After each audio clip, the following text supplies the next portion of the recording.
Doctor Aafia Siddiqui ہماری بہن ہماری عزت۔ 2003 میں ڈاکٹر عافیہ صدیقی کو ان کے اپنے ہی ملک پاکستان سے اغوا کر کے USA لے جایا گیا اور وہاں ان کے اوپر بغیر کسی ثبوت کے 9/11 کے واقعے کی وجہ سے دہشت گردی کا مقدمہ چلایا اور ان کو جیل میں ڈال دیا۔ نیوز کے مطابق ڈاکٹر عافیہ صدیقی اس وقت USA کی ایک جیل میں ہے جہاں ہر روز ان کے اوپر تشدد کیا جاتا ہے۔ یہ تصویر ہے ان کی جیل میں جانے سے پہلے کی اور یہ تصویر ہے ان کی ابھی کی۔ آپ خود دیکھ سکتے ہیں کہ جیل میں کیے جانے والے تشدد نے ان کی کیا حالت کرتی ہے۔ وہ پچھلے 20 سال سے جیل میں ہے لیکن کسی کو کیا فرق پڑتا ہے؟ آج تک کسی ایک لیڈر نے بھی ان کی آزادی کے لیے کچھ نہیں کیا۔ وہ جیل میں مرتی ہیں تو ان کو مرنے دو، ہمیں کیا فرق پڑتا ہے؟ اور فرق پڑے گا بھی کیسے، کیونکہ وہ ہماری بہن بیٹی نہیں ہے نا، اور نہ ہی اب ہم وہ مسلمان رہے ہیں جو ایک جسم کی مانند ہوتا تھا کہ جس کے ایک حصے میں تکلیف ہوتی تھی تو پورا جسم تڑپ اٹھتا تھا۔ وہ ایک ایسی سچی مسلمان ہیں جو کہ جیل میں رہ کر بھی اسلام کے لیے لڑ رہی ہیں۔ ان کے سامنے قرآن رکھا جاتا ہے اور ان سے کہا جاتا ہے کہ اس کے اوپر سے چل کر گزریں، اور جب وہ منع کر دیتی ہیں تو ان کے اوپر اس قسم سے تشدد کیا جاتا ہے کہ ان کی چیخیں سن کر ساتھ کی جیل والے لوگ بھی خوفزدہ ہو جاتے ہیں، لیکن کسی کو کیا فرق پڑتا ہے؟ ذرا سوچئے کہ اگر روز قیامت اللہ تعالیٰ نے آپ سے پوچھا کہ بتاؤ تم نے اپنی بہن، اپنی بیٹی، اسلام کی شہزادی ڈاکٹر عافیہ صدیقی کی آزادی کے لیے کیا کیا تھا، تو کیا جواب دیں گے؟ یہ ایک چھوٹا سا کلپ ہے جس میں ڈاکٹر عافیہ صدیقی کی بہن اس خواب کے بارے میں بتا رہی ہیں کہ جو ڈاکٹر عافیہ صدیقی نے جیل میں رہتے ہوئے اپنی والدہ کو سنایا تھا۔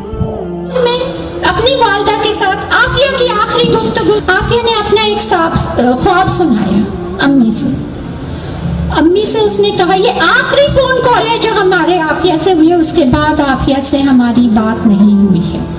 اس نے یہ کہا کہ امی جان، میں نے نبی کریم صلی اللہ علیہ وسلم کو اپنے خواب میں دیکھا رات کو، تو آپ صلی اللہ علیہ وسلم جب تشریف لائے میں نے پوچھا کہ یا رسول اللہ میرا یہ امتحان کب تک چلے گا؟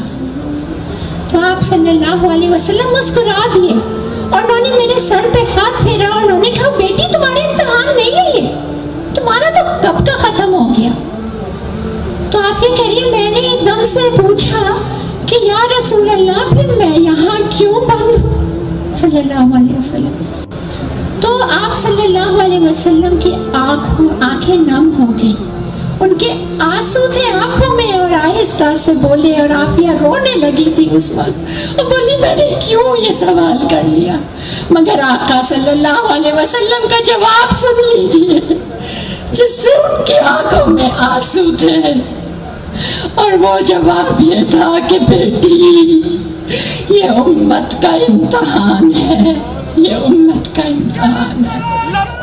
اگر یہ سننے کے بعد بھی آپ کی روح نہیں کانپی تو مبارک ہو، آپ بس نام کے مسلمان رہ گئے ہیں۔ خدا کے لیے خاموش نہ بیٹھیں، اس بات سے کوئی فرق نہیں پڑتا کہ آپ کون سے ملک سے ہیں۔ اگر آپ مسلمان ہیں تو آپ کے اوپر یہ حق ہے کہ آپ اپنی مظلوم مسلمان بہن کی آواز بنیں۔ ہر سوشل میڈیا پلیٹ فارم کے اوپر ان کی تصویر پوسٹ کریں اور نیچے #، یوز کریں ریلیز ڈاکٹر عافیہ صدیقی۔ اگر یہ کرتے ہوئے آپ کو شرم آتی ہے، یہ نہیں کر سکتے آپ، تو اس ویڈیو کو جتنا زیادہ ہو سکے شیئر کریں تاکہ روز قیامت اگر آپ سے یہ سوال پوچھ لیا جائے کہ بتاؤ تم نے اپنی بہن، اپنی بیٹی عافیہ کے لیے کیا کیا تھا، تو تمہارے پاس دینے کے لیے کوئی جواب تو ہو۔